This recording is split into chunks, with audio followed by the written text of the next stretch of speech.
एक राजा के पास एक हृष्ट-पुष्ट और सुंदर घोड़ी थी। वह उससे बहुत प्रेम करता था और उसका विशेष ख्याल रखता था। इसका कारण ये था कि उस क्षेत्र में घोड़ी ने कई बार राजा के प्राणों की रक्षा की थी। ये घोड़ी की वफादारी थी जिसने राजा का दिल जीत लिया था। घोड़ी ने कई वर्षों तक राजा की सेवा की और पूर्ण वफादार बनी रही। जब उसकी उम्र हो गई तो उसकी जगह उसके बेटे ने ले ली। घोड़ी का बेटा हृष्ट पुष्ट था, मगर उसमें एक खामी थी, वह जन्म से ही काना था। इस बात को लेकर वह हमेशा दुखी रहा करता था। एक बार उसने घोड़ी से पूछा, माँ, मैं काना क्यों जन्मा?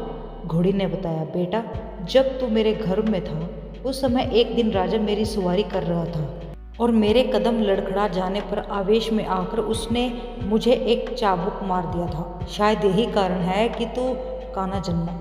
ये सुनकर काने घोड़े का मन राजा के प्रति क्रोध से भर उठा। वह बोला, माँ, राजा ने मुझे जीवन भर का दुख दिया है, मैं उससे उसका प्रतिशोध लूंगा।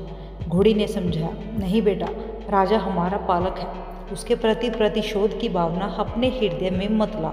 क्षणिक आवेग में उसे क्रोध आ गया और वह स्वयं पर नियंत्रण नहीं रख पाया। इसका अर्थ ये है कि कतई नहीं कि वह हमसे प्रेम नहीं करता, तो प्रतिशोध लेने का विचार अपने हृदय से निकाल दे। माँ को समझाने पर भी काने घोड़े का क्रोध शांत नहीं हुआ।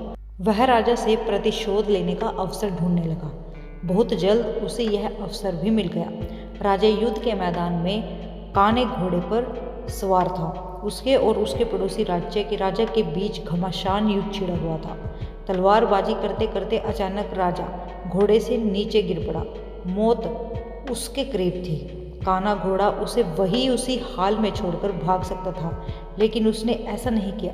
उसने फुर्ती दिखाई और राजा को अपनी पीठ पर बिठाकर उसके प्राण बचा लिए। वह चकित था कि उसने ऐसा क्यों किया।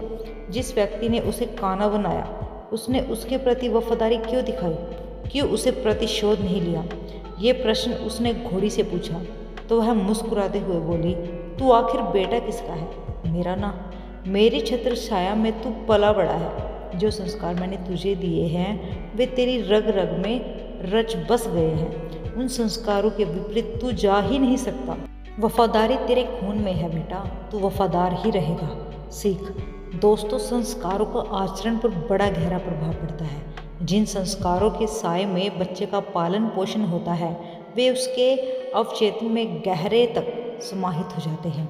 ऐसे में अपने संस्कारों के विपरीत वह जा ही नहीं सकता। संस्कारों का सबसे बड़ा आधार परिवार है, जहाँ से संस्कारों की नींव पड़ती है। हर माता पिता की जिम्मेदारी है कि वे अपने परिवार को अच्छे संस्कारों की नींव दे। अच्छे संस्कार के परिवार का व्यक्ति संस्कारी बनेगा और अपने कर्मों से समाज में सदा सम्मान पाएगा। दोस्तों, अगर आपको हमारी वीडियो अच्छी लगी तो भाई वीडियो को लाइक करना, शेयर करना मत भूलना। साथ ही साथ चैनल को सब्सक्राइब जरूर करें, क्योंकि एक वीडियो बनाने में हमारी बहुत ज़्यादा मेहनत लगती है और आपके इस योगदान से हमें मोटिवेशन, खुशी दोनों मिलती है। Thank you.